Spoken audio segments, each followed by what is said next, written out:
Firstly, I need to invite the hearing panel to determine and resolve who will chair the panel today. Nominate Councillor Cox. Second the nomination. Wonderful. I will pass over to Councillor Cox. Okay, thank you. We're here to hear the objection to the classification of your dog as menacing, as asked Mr. Bartlett and Mr. Bartlett. Just before we start, I just want to note that this is a public hearing and it has been recorded. However, it's required that the victims' names and witnesses' names be kept non-public. So if you're referring to people, refer to the victim not by name and to witness by number. Thank you for that. I first of all want to ask us, we need to open the door. Oh, I was to stop the noise. Oh, that was me, sorry. Oh, Better open it again. Yeah. Sorry. Okay, first of all, have we got any from the panel, any declarations of conflict of interest? No, but for the elimination of any doubt, I'd say as we have the same last name, we, as far as I know, not related. That's Gavin Bartlett. Oh, I didn't No. mean to know. I'm not related. As far as I know, we're not related.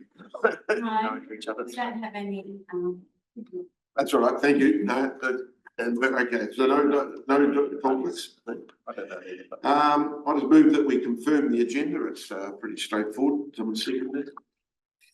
Gavin? right. Okay, well, so we're going to start with the reporting officer's summary, and then you'll have the opportunity to hear from you, okay? So hand over, we've got two, Leonie and Carrie. So Leonie, are you speaking? You've written a report and you speak to your report. yeah. Thank you. So just this one here. So today the hearing will address the objection regarding the menacing classification of Jazz and Baxter. Both Jazz and Baxter were classified as menacing following an incident regarding a dog-on-dog attack on Monday, the 5th of August, 2024. Under the section 33B of the Dog Control Act 1996, an owner has the right to object to a classification within 14 days. And this hearing provides the owner with a chance to express their perspective before a panel. The panel can evaluate under section 33B of the Dog Control Act 1996 the evidence that formed the classification, the matters relied on in support of the objection, consider any other relevant matters, and the panel may either uphold or rescind the classification based on their assessment. Okay. We're going to open up for questions, okay? Do you have any questions of the reporting officer based on the report that's been provided given? I guess I do have a couple of the, if the decision were to uphold the classification, there's a set of, well, there's some restrictions that are applying. Is there a time frame that lasts for? Does it lapse after a certain time, or is it continuous until a particular period? So it's continuous, so there's no lapsing of that. It's for the life of the dog, the entirety of the dog. Right. That's any question about at this stage. Thank you. This is to anybody or to the staff originally, sorry, yeah.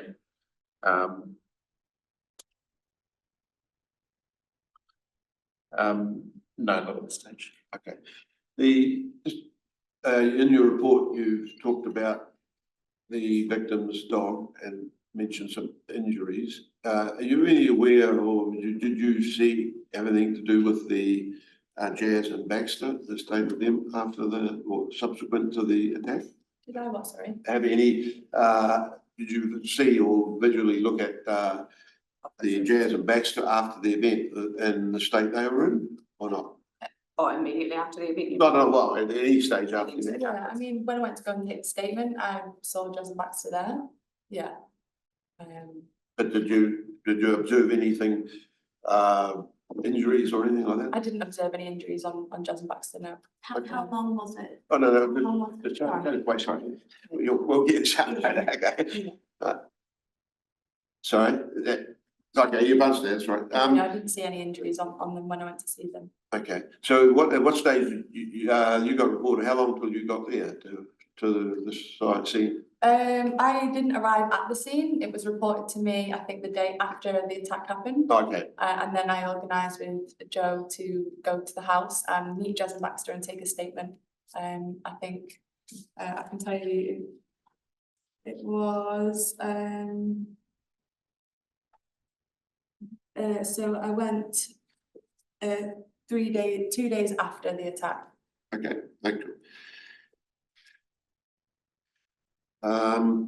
Okay, I think that's pretty good. So, I'm not sure unless in other hearings where we don't allow cross-examination. If you've got a question, you can ask me and I can ask it. I think you just covered it. Okay. I just wondered how long That's it right. was before she Okay, came thank you. to us.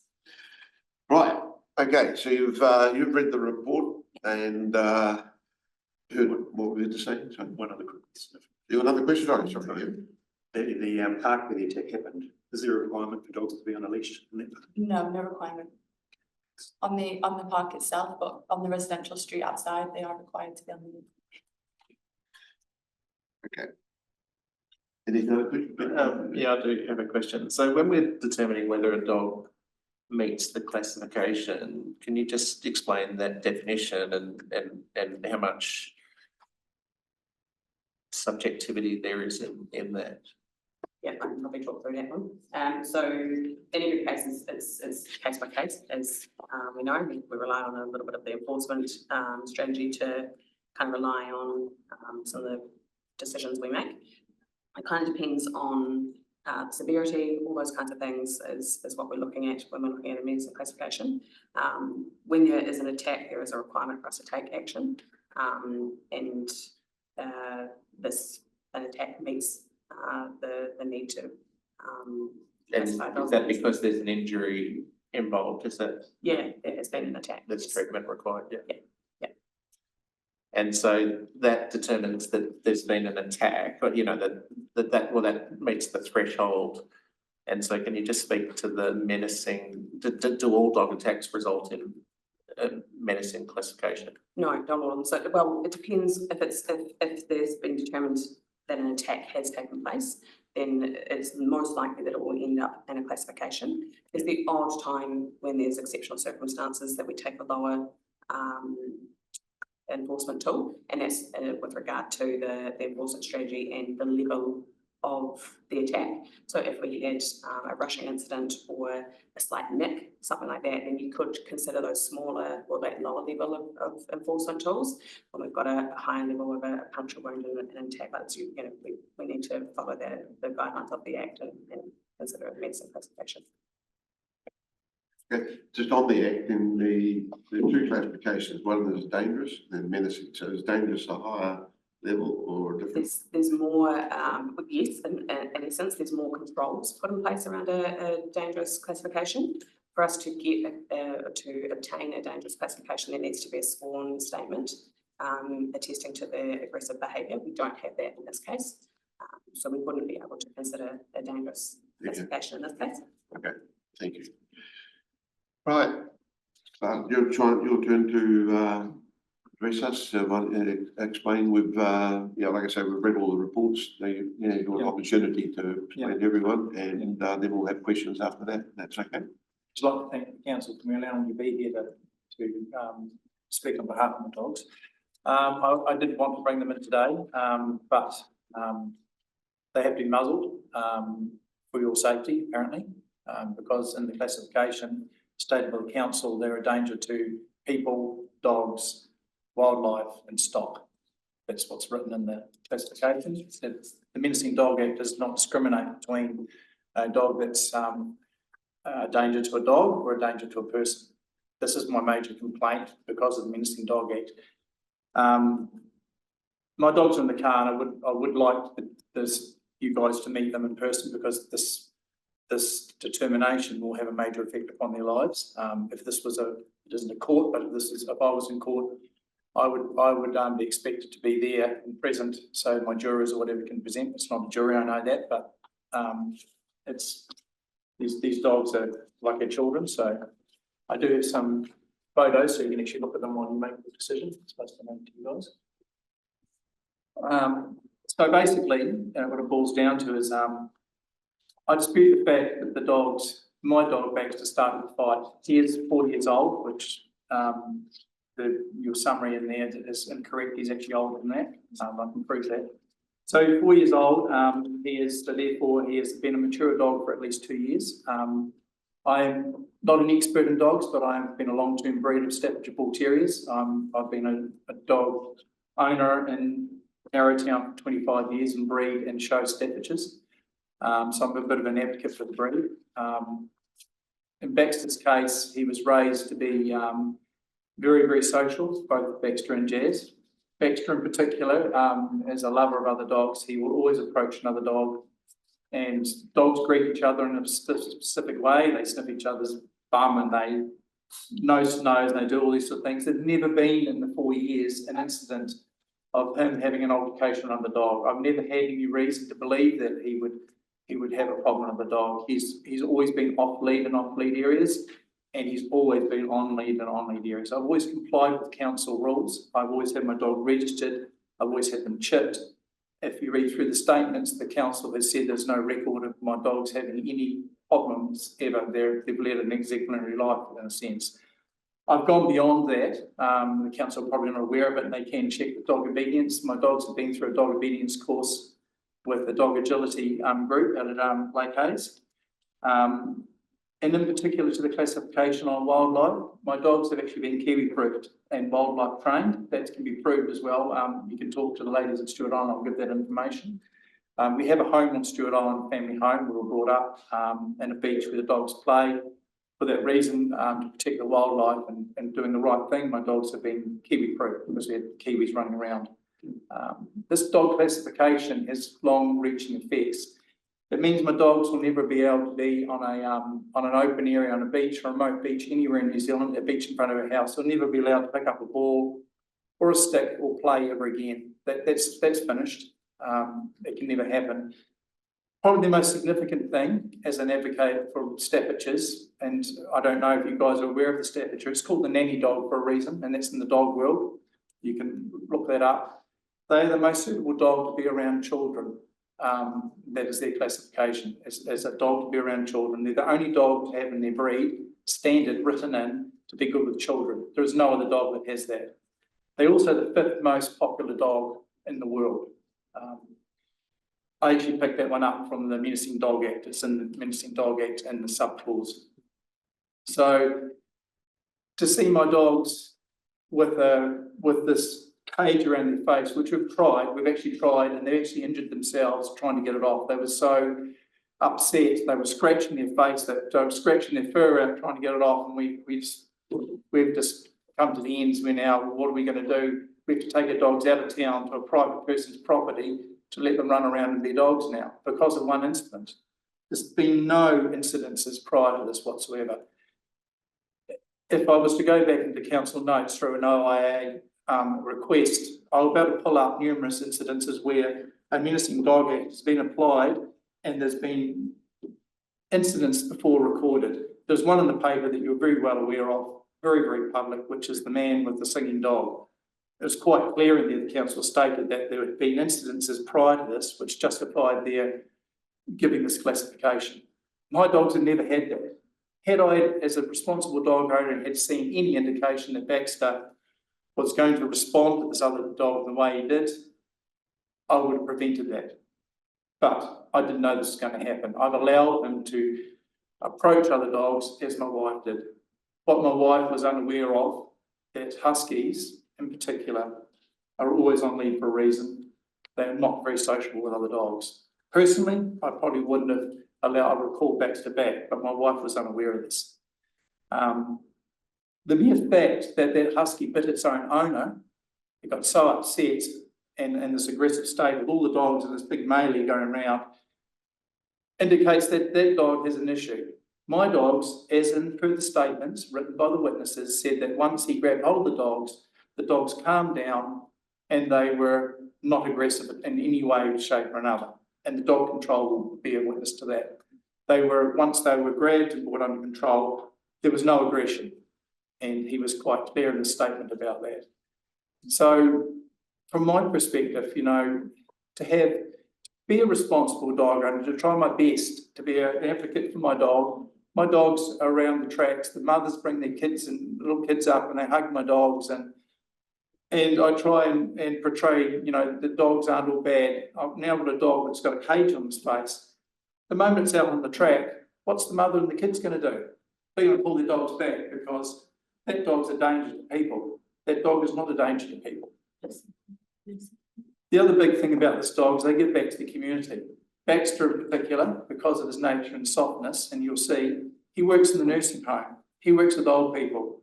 There's a photo there with a lady who's actually dying, and that's him with that lady. He lies in the bed with her, she pats him and cuddles him.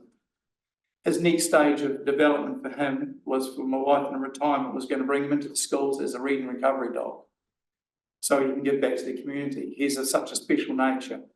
Jazz, we wouldn't do it with, she's too licky. She's very maternal, she lick, so she's not suitable for that. But him, he sits there, rolls his eyes back and people pat him. We were not going to be able to do that anymore. So you're stopping that dead. All I'm asking for is a chance to prove that my dogs are not a danger to the public. I'm going to put things in place and change the way I operate with my dog as a responsible dog owner would do. I've now bought electric collars. If there's an incident where they'll be off lead, and that'll be a controlled instance, the park where they've been for the last 25 years has never been an incident, is now off limits to my dogs, because we've now learned that there's 4 entrances into that park. There's places where dogs can enter that park from the side, and in an instant, you're going to have a situation with dog meeting a dog. A dog on a lead entering a park with dogs running around, there's a potential for something to happen that I can see now. A dog on a lead is more protective, as I've learned, when other dogs approach it. We know that.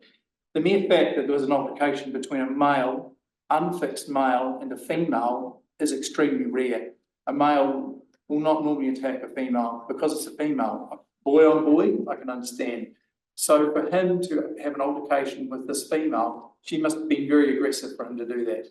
It's highly unusual in the dog world for that sort of thing to happen.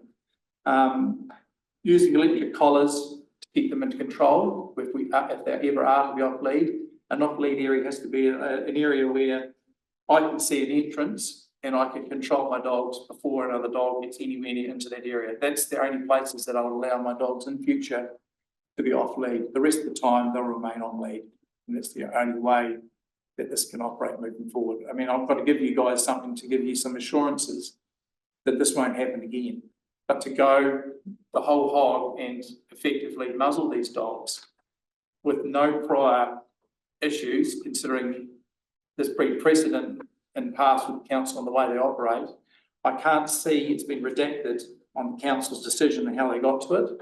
They've got recommendations and they've got their decision and what's based on. That's been redacted, so I can't see it. So I can't actually see whether under 34C, whatever it is, which is the one which has a sub-clause which relates to dog breed, and that can be a reason the council can use that to say, well, because it's one of these 4 breeds, we can say that that dog has the likelihood to be a dangerous breed. Those breeds don't mention Staffordshires, they mention a pit bull terrier type dog. He is not a pit bull terrier, he's a pedigree dog. He's shown all over New Zealand. He's not a pit bull, and it clearly states underneath that in the Menacing Dog Act, Staffordshires and several other breeds are exempt from that. They're not classed under that classification. So I'm hoping the council hasn't been prejudiced in actually adopting 34C. I don't know what else I can say. I mean, I'd like to see my dogs and yeah. Okay, that's really comprehensive. We've got a few questions to follow up, just to also to clarify a few points you've made, if that's okay. You don't want to speak? No? Paul's speaking. Okay, that's cool. Just a question of, yeah, you're right. Just clarifying exactly, you said you've done things since this incident. You mentioned a few. Can you just explain a bit more about the electric collar? The electric collar. You're not talking about some places have got electric fences around there. Yeah. So this is quite an expensive device. It's the top of the range model, which can allow to put in geofencing. So in larger areas like at Stewart Island, where we have a property, we could geofence the dogs in, so we didn't have them running off in the bush and doing their own thing. But more importantly, it has a kilometre 1.6. It has a 1.6 kilometre range. that you can, within that distance, you can electric shock them up to multiple levels. You can give warnings with vibration. You can also give an audible warning as well. So you have a number of levels of control. I thought it was quite a good thing in an area where we might be on a beach or something like that, where the dogs are running around playing with a stick. And then out of the blue, a dog runs in, you can see a situation developing. I can shock my dogs instantly, and they won't be able to do anything else, and I can instantly increase that level. It is quite severe. I have my apprehensions as a dog lover about using it, but in this situation, I can see that it has its merit. It's used very commonly by dog trainers for that reason. So, and is this, have you got both your dog, Jazz and Baxter, both Two trained collars. to you to be react to the Yeah. control? Two collars. Jazz is a bit more difficult with it because she changes her nature when she's got it on. She won't play anymore. She knows when it's on what it's for. So she just walks by my side. It actually changes their nature. Baxter is a bit of a cocky sort of a boy, and he responds to it, but he doesn't stop them playing with the stick. So it does have a marked effect on them. It's also a GPS collar. You can't lose your dogs with it. They're already GPSed already. We already have tabs on the collars already, so we can see through an iPhone. We've always had that as well. So the dogs are well monitored. They're in an extremely secure location, as dog control will attest to. There's no way for the dogs to get out. Hence the reason they've never been to it. Yeah. Did you make a statement to me about where you allow them to go off lead in your local area? There are other places that we can do it, and we have another place down on Macdonnell Road that is a fenced off area with only one entrance into it. That I believe is a safer place to have a dog running around, because you can instantly see if anybody was to enter the dog, and you can call out to them and say, "Excuse me, can you just hold your dog for a moment while I bring my dogs under control, and then we can leave and let them have their time." I don't know whether that was a council area set up, but it's an ideal area to have the dogs. Yeah. Just touching on the dog obedience course, when did that take place? That took place about 2 years ago now. The dogs are a bit younger. They run a dog, it's called a dog agility, where the dogs are put through a number of different tasks they have to complete under control. It's run at Lake Hayes by a lovely group of ladies. We have a certificate at home for that, for both dogs. Okay, you mentioned something about an activity the dogs are used for on Stewart Island. What was that? Oh, the dogs don't have no activity on. We have a home on Stewart Island where they go to quite regularly. I think you mentioned something about. Kiwi poison. I didn't hear what that was. So they were kiwi proof, because dogs and kiwis and other native birds have don't have a good relationship. The dogs find the smell of the kiwi quite strong, and wickers and things like that. So the ladies on Stewart Island introduced a kiwi program using these electric collars. They put the electric collars on the dogs, and they have a simulated kiwi with feathers on it, and the dog walks around an area, and then when it smells the kiwi, it goes in. As soon as it goes within a certain distance of the kiwi, they get a large electric shock. Yeah, sorry, I just wanted to know. I just didn't quite pick up on The that. dogs get done every 12 months as per the recommendations. Okay. Right, that's all I've got at the moment. You got anything, Quentin? Thank you. And look, firstly, I want to acknowledge these not fun situations for anyone, and I want to acknowledge that. There seems to be a different interpretation of how the event occurred, about, I suppose, who sort of struck out at who, so to speak. Just speak to your perspective. Well, it's actually in the statement from the witness to back up what my wife saw. I didn't actually see who struck out at who. I did hear an aggressive bark come from the husky as I was coming down the hill on the opposite side. I could see my dog Jazz, and then I obviously saw the dog coming into the park with the lead, and I saw Baxter heading towards that dog in a friendly manner, as he always does with his tail wagging. He kind of gets down like this, and he gets quite excited because he loves to meet and greet. And he sort of trotted over, and I wasn't worried. I was kind of looking over at Jazz because I wanted to go towards her and put her on the lead. And then as I was doing that, I heard an aggressive bark from the husky. And then all of a sudden I could hear both dogs interacting, starting to fight. And that's when I raced towards Jazz and tried to get that recall, but then she shot her head up, looked over, and being the mother of Baxter, ran to the defence and obviously I panicked and ran over towards the situation that was evolving. Yeah. So I didn't see the who started it. I did hear distinctly an aggressive bark from the husky that obviously wasn't happy about having its bottom sniffed or whatever Baxter does. And I knew that that wasn't good. Okay, and yeah, I mean, obviously when dogs interact, their space gets invaded, and so do you think the fact that it ended up being 2-on-1 was a contributing factor? Yeah, obviously. Yeah. I mean, Jazz wouldn't normally she's not really interested in other dogs. She's not like Baxter, but they sleep together in the same bed. It's her son. They never spend a moment apart, and she was only ever going to step in and defend him. She sees an altercation going on. It's not a pack thing. It's a mother defending a son, and it doesn't matter whether it's just a Chihuahua or a Labrador. All dogs, females in particular, will always be protective of their offspring. That's all I have. Thank you. Gavin, I've got no questions. Thank you very much for that. It's been presented to us. Thank you. okay, have you got any questions you like clarification or? No, we might want to do a closing. Yeah, we get to do that. Yeah, I thought if you just want me to ask anything on your behalf. Can I also say that there was mention that that the lady in question said something about I wasn't contacting her. I didn't contact her.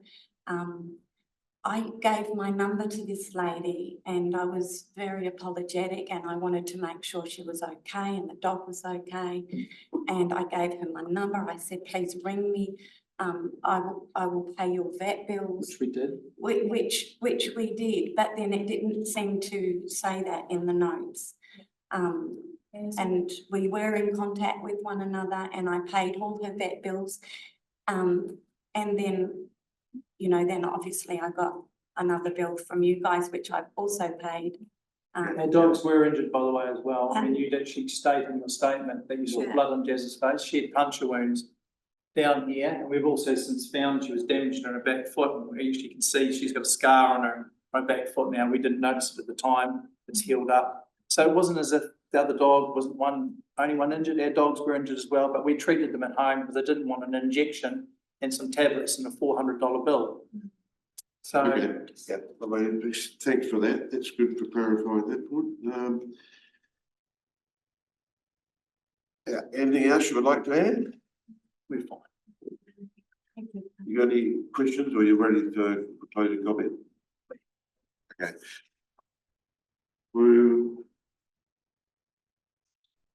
So what we're going to do is hear from the staff their closing comments, and then you've got the last opportunity to make any closing comments. Okay. Right. Okay. I think the important thing to remember is that people, but in particular this case, animals should be able to walk in our community free and fair from an attack from another animal. It is our job to ensure that public safety is upheld, and we are obliged under the Dog Control Act to promote a sense of responsibility for dog owners.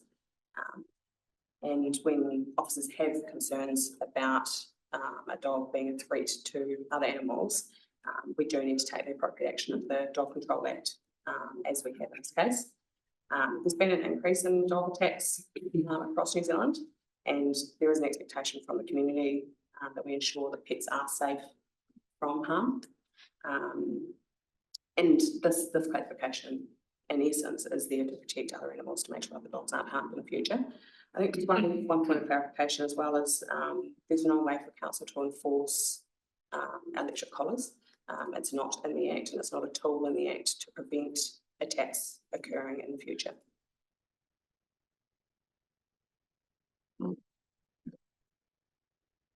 So just to clarify that, so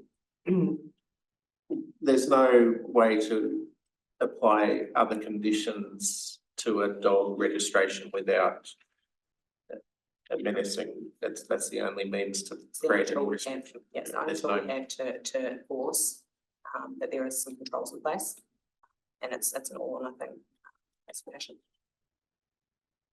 Yeah, the only control you've got to make sure dogs are registered and things like that, that's the high level, yeah. Yeah, the tool for protecting the animals is the menacing classification. Okay, thanks for that. Okay, your last opportunity on this, not to go over a full report, just anything that's been raised or questions were asked for you to clarify or to comment on. I'd just like the council to take into account that the dogs have always been well behaved and always acted as a responsible owner, and to utilise the ability that they have to give me a warning or whatever, like they've done to other owners in the past, rather than treating me with such a heavy-handed approach. When I've going to put things in place in the future and mitigate the potential of it ever happening again, I just think the council should look at doing that. Okay, thanks for that.